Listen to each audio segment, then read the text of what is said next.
Welcome back to the Chronicles of Aesera. In our last episode, we explored the dawn of creation, where Yusin shaped the world and Nimara planted the soul tree, guiding the first souls. Today, we journey forward in time to the ancestral era, the quiet beginnings of civilization and the first era, known as the Age of Strife, a time when the first conflicts arose and the seeds of power and legend were sown across the land. Though much of this era remained shrouded in mystery, the events that unfolded would echo through the ages, shaping the Aesera we know today.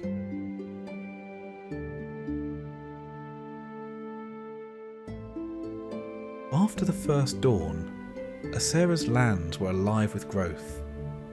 Forests stretched endlessly, mountains rose jagged and proud, and rivers carved paths that would guide generations to come. Small settlements began to take root among these lands, clusters of tents, wooden homes, and early stone structures, each a testament to the ingenuity and persistence of the first mortals.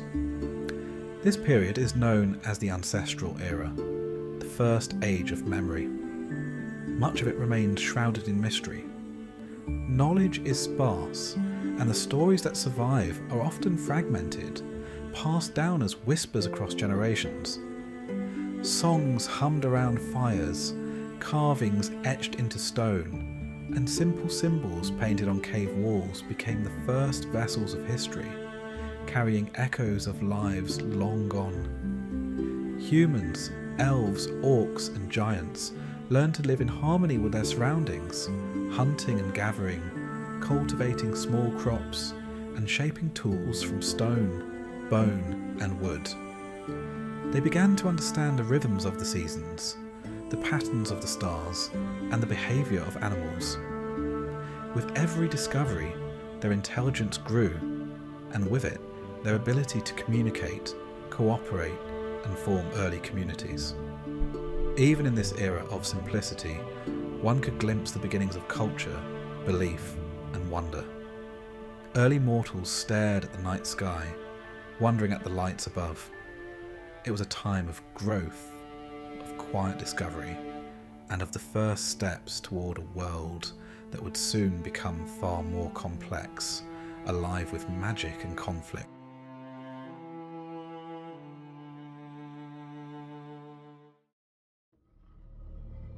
Among the few known events of this time is the arrival of Hamfarir, a being born of an entity beyond mortal comprehension.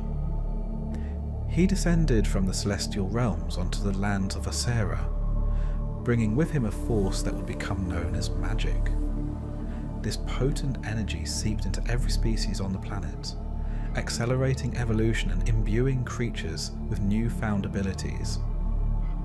It was under Hamfarir's influence that the first majestic dragons came into being. Their power, a reflection of the raw, untamed magic of the world.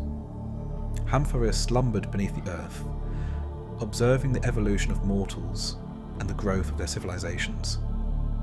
His presence was subtle, yet undeniable. A quiet force shaping the world in ways both wondrous and mysterious.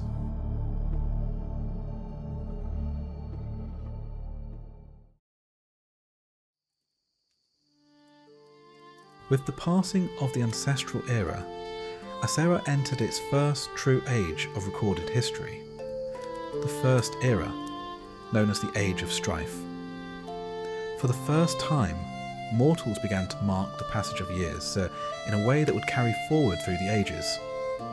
Time in Aesera is measured in eras. Each new age begins with a reset, starting again from year one.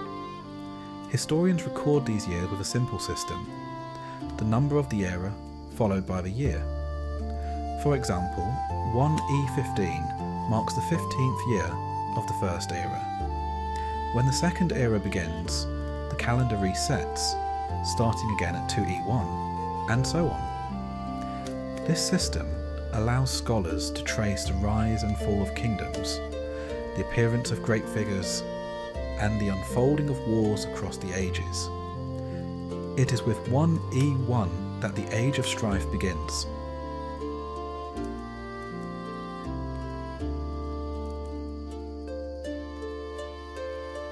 High above the lands, the Avalan peaks rise, their jagged spires glinting beneath a sun that rarely warms the snow.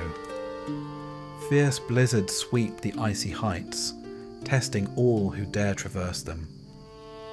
Within these mountains, the first Orcish and Frost Giant clans stake their claim. They coexist cautiously, neutral yet vigilant, patrolling their territories with watchful eyes. Here, amid the snow and wind, their strength and resilience are forged. Far to the south, the elves establish claim to regions. Their capital, named Aesera, is nestled along the coast of Radiant Hollow, a region where sunlight filters through towering redwoods, painting the forest floor in warm gold. Ravenwood offers shadow and twilight beneath dense pine canopies, while Gloamwood Swamps hides its secrets in mist and tangled trees. And in Virewood, a thick jungle hums with life, sunlight casting green mosaics across the undergrowth. In these lands, the elves begin to weave the early threads of culture, honouring the cycles of life and the quiet magic that surrounds them. Humans, meanwhile, are still divided into tribes. Across Dawn's Reach, Mistwood, Sablemoor, and the Verdant Expanse, they clash over territory, resources, and pride. Skirmishes erupt seasonally, leaving their mark upon the land, shaping the early foundations of the kingdoms that will rise in the years to come. In the 35th year of the First Era, a remarkable event changes the spiritual landscape of Aesera forever. A group of wayfarer elves discovers the Soul Tree. A settlement grows around the tree that is named Viridarium, and over generations, those who dwell here are transformed into the Verdanthril, guardians of this sacred place. With their transformation, a new race is also born from the Soul Tree itself.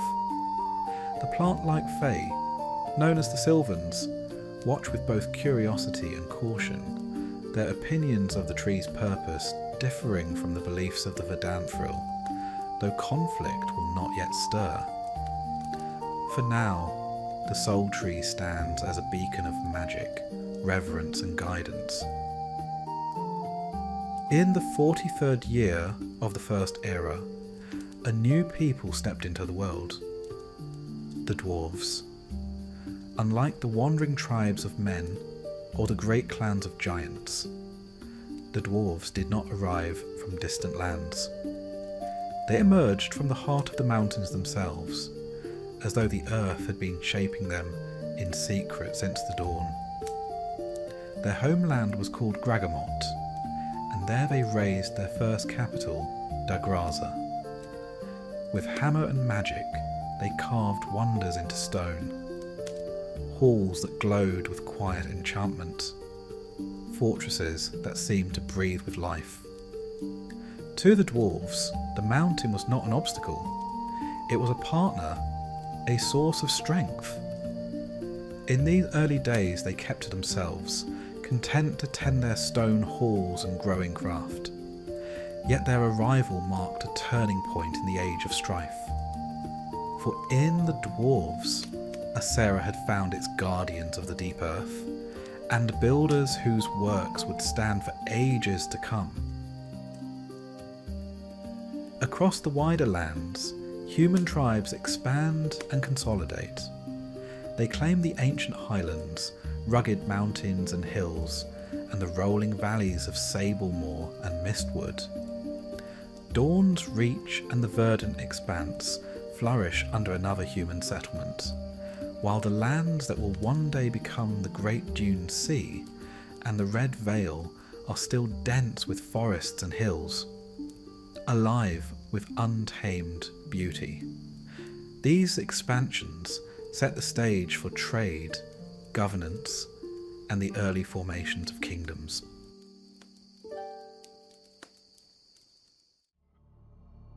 The war that defined and ended the First Era began with human ambition.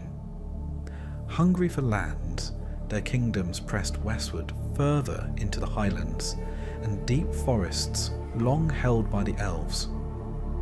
At first, they believed the elven race would yield. Instead, they found an enemy fierce and unrelenting. Elves struck with precision and fury, driving back invaders until human armies shattered against the ancient woods. But defence soon gave way to vengeance. No longer content to hold their borders, the elves swept outward, burning villages and breaking fledgling kingdoms before they could rise. By year 135 of the First Era, the war had consumed the Western Highlands, and it seemed humanity itself might be snuffed out. Then came the dream. The Elven King beheld not victory, but annihilation. He saw his people collapse beneath forces that defied all understanding, skies torn open, time unravelling, the very earth turning against them. He felt their screams echo across eternity, until even memory was ash. At the centre of it all was an ethereal hooded figure, their presence vast and inescapable. No words were spoken, yet the truth was absolute. Should the war continue, extinction would follow. He awoke broken, his pride stripped to nothing. By his command, the elves withdrew, and a peace treaty was forged, not from trust, but from fear. Thus, the First Era ended, scarred by blood, bound in silence and haunted by the dream of creation's wrath.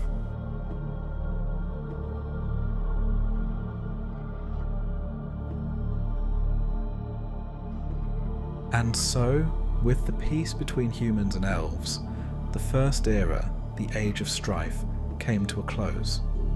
It was a time of beginnings, of people shaping their place in the world, but also of bloodshed and costly lessons. From the Avalon Peaks to the Radiant Hollow, Aesera's early history was defined by survival, ambition, and the struggles of its first kingdoms. Yet the story does not end there. The fragile peace that closed the First Era laid the groundwork for what came next. A time of discovery, invention, and magic, unlike anything seen before. In our next episode, we'll step into the Second Era, the Age of Wonder. Thank you for watching.